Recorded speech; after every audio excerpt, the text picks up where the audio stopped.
Disease سے، بیماری سے، جیسے لیپروسی ہو گئی یا کہ ایسی ڈینجرس ڈیزیز ہیں، ٹھیک ہے، جس کے اندر مارشل جو ریلیشن سے اس کو فلفل نہیں کیا جا سکتا اور یہ ڈیزیز کنٹینیوسلی ہوتی ہے فار 2 ایئرس، تو اس گراؤنڈ پہ بھی وائف جو ہوتی ہیں وہ میرج کو ڈیزولو کر سکتی ہے، ٹھیک ہے، بیکاز یہ ڈیزیز جو ہو گئی یہ مارشل لائف کو انسیف کرتی ہے، ڈیفیکلٹ بناتی ہے، تو اس لیے بیکاز ڈیزیز جو آپ کو پتہ ہے کہ یہ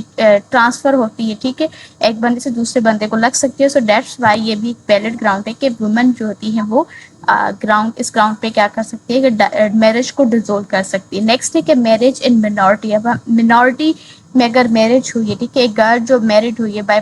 مطلب اپنے فادر کے ذریعے یا پھر انہوں نے اب تک جو نا وہ اٹینڈ نہیں کی تھی،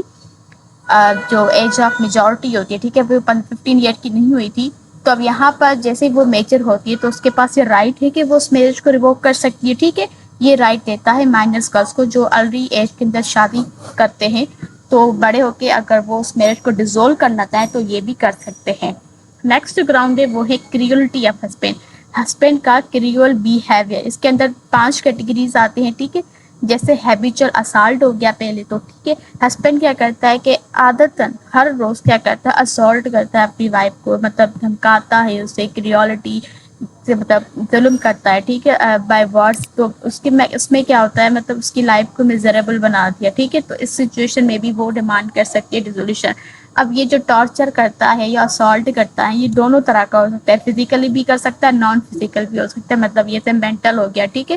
تو یہ سکتے تھریٹس وغیرہ دینا، تو یہ اگر یہ بیہیویئر رہتا ہے ہسبینڈ کا تو وائف جو نا وہ ڈیزولو کر سکتی ہے میرج کو اس گراؤنڈ پر بھی۔ سیکنڈ ہے انفیمس لائف، ٹھیک ہے، اگر ہسبینڈ جو ہے وہ کنٹینیوسلی ایک بیڈ کمپنی میں ہے، لائک وہ دوسری وومنس کے ساتھ رہتا ہے یا ایک امورل ڈینجرس لائف مطلب گزار رہا ہے، تو یہ بھی وائف کے پاس رائٹ ہے کہ وہ اس گراؤنڈ پہ بھی میرج کو ڈیزولو کر سکتی ہے۔ نیکسٹ ہے کہ انڈیوسنگ دا امورل لائف، اب ہسبینڈ کیا ہوتا ہے وہ فورس کر رہا ہے اپنی وائف کو بھی کہ وہ ایک امورل لائف گزارے، ٹھیک ہے، تو وائف جو ہے وہ امورل لائف نہیں گزارنا چاہتی ہے اور ہسبینڈ اس کو فورس کر رہا ہے کہ وہ بھی ایک امورل لائف گزارے، تو یہ وائف کے پاس رائٹ ہے کہ وہ اس میرج کو ڈیزولو کر سکتی ہے، ٹھیک ہے۔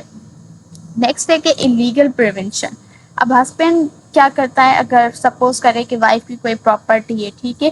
اس کی پراپرٹی کو سیل کر دیا اس کی بنا کسی کنسنٹ کے اور اس کو اس کا لیگل رائٹ ایکسرسائز کرنے سے روک رہا ہے بنا کسی ریزن کے، ٹھیک ہے، تو یہاں پر بھی وائف جو ہے وہ ڈیزولیوشن آف میرج جو وہ سیک کر سکتی ہے، ٹھیک ہے۔ نیکسٹ ہے کہ آبسٹرکشن ان ریلیجیس پریکٹس، اب ایک مسلم وومن کے پاس یہ رائٹ ہوں گے وہ فالو کرے پریکٹس کرے اپنے ریلیجن کو، ٹھیک ہے، اگر ہسبینڈ اس کو پریونٹ کرتا ہے روکتا ہے کہ ٹھیک ہے وہ اپنی ریلیجیس ڈیوٹیز کو پرفارم کرنے سے، تو یہ بھی ایک ویلڈ گراؤنڈ ہے کہ وہ ڈیزولیوشن آف میرج سیک کر سکتی ہے۔ نیکسٹ ہے کہ ان ایکویٹیبل ٹریٹمنٹ امنگ دی وائفس، اب جیسا کہ ہمیں پتہ ہے کہ ایک مسلم جو مرد ہوتا ہے وہ 4 شادیاں کر سکتا ہے، تو یہاں پر اگر ایک مسلم ہسبینڈ ہے جس کے پاس ایک سے زیادہ وائفس ہیں اور یہاں پر یہ ریکوائرڈ ہے کہ وہ سبھی جو اس کی وائفس ہے اس میں اندر ایکوالٹی کرے، لیکن اگر یہ فیل ہو جاتا ہے ایکوالٹی نہیں کر پاتا تو یہ بھی ایک گراؤنڈ ہوتا ہے کہ وائف ڈیزولو کر سکتی ہے میرج کو، تو یہ 9 گراؤنڈ ہے جو ہم نے ڈسکس کیا، 9 گراؤنڈ ہے نا کیورٹی آف ہسبینڈ تک، ٹھیک ہے، تو 9 گراؤنڈ ہم نے ڈسکس کیا۔ اب اسی کے اندر کچھ ایکسیپشن بھی ہیں جس کے اندر جو نا وہ ڈگری نہیں، مطلب کورٹ جو ہے نا وہ ڈگری نہیں دے سکتی، ریزولوشن میرج کی ڈگری پاس نہیں کر سکتی، جیسے کہ ہم نے پڑھا نا پہلے کہ ہسبینڈ کو اگر سزا آ جاتی ہے، سینٹینس آ جاتی ہے، ٹھیک ہے، 7 سال کی سزا آتی ہے، تو پھر اس کو وائف کے پاس رائٹ بھی کہ وہ ڈیزولو کر سکتی ہے میرج کے لیے، سیک کر سکتی ہے، ٹھیک ہے۔ اب یہاں پر کیا ہے کہ اس میں ایکسیپشن یہ ہے کہ اگر ہسبینڈ کی سزا تو آئی ہے، ٹھیک ہے، لیکن وہ فائنل نہیں ہے، مطلب ایک کیس کے اندر جب ڈیسیجن آتا ہے تو وہ اپیل میں جاتا ہے نا، تو اگر ایک ٹرائل کورٹ سے فیصلہ دیا ہے، ٹھیک ہے، اور ابھی وہ اپیل کے اندر ہے دوسرا وہی کیس، تو یہاں پر ڈگری پاس نہیں ہو سکتی، ہو سکتا ہے کہ ٹرائل کورٹ نے اس کو سزا دی ہے لیکن اپیل میں وہ بری ہو جائے، تو اس لیے کیا ہوتا ہے کہ جب فائنل ڈیسیجن نہیں آتا نا اپیل وغیرہ اگر اسٹل پروسیس ہیں تو یہ ڈگری پاس نہیں ہو سکتی، ٹھیک ہے۔ سیکنڈ جو پوائنٹ ہم نے پڑھی کہ یہاں پر کیا ہوتا ہے کہ ہسبینڈ اگر ڈس اپیئر ہوتا ہے، وہ ہم نے گراؤنڈ پڑھا تھا نا، تو اس کے اندر کیا ہوتا ہے کہ ہسبینڈ اگر ود ان 6 منتھ جیسے ڈگری پاس ہوئی اس سے اگر ود ان 6 منتھ وہ اپیئر ہو جاتا ہے اور وہ یہ کہتا ہے کہ وہ ریڈی ہے اپنی مارشل جو وہ ڈیوٹیز کو پرفارم کرنے کے لیے، تو یہ ڈگری جو ہوگی ڈیزولیوشن کی وہ سیٹ اسائڈ ہو جائے گی، مطلب ختم ہو جائے گی، ٹھیک ہے. تھرڈ ہے کہ ریموول آف امپورٹنسی. اب امپورٹنسی کا بھی ہم نے اوپر گراؤنڈ پڑھا, تو یہ بھی ہے کہ اگر ہسبینڈ اپنی اس امپورٹنسی کو ریموو کر دیتا ہے, ٹھیک ہے, within 1 year after applying the code, then یہ جو ڈگری آف ڈیسولوشن ہے وہ گرانٹیڈ نہیں ہوگی. تو یہ کچھ ایکسیپشن کے پوائنٹس ہم تینوں گراؤنڈس اوپر ڈسکس کیے, اسی کے ساتھ یہ ایکسیپشن سے جو ہم نے الگ سے ڈسکس کیے. لیکن اگر آپ ایگزام کے اندر جیسے سینٹینس والا گراؤنڈ لکھ رہے ہیں تو اسی کے اندر یہ ایکسیپشن وہیں پر بھی لکھ سکتے ہیں, ٹھیک ہے,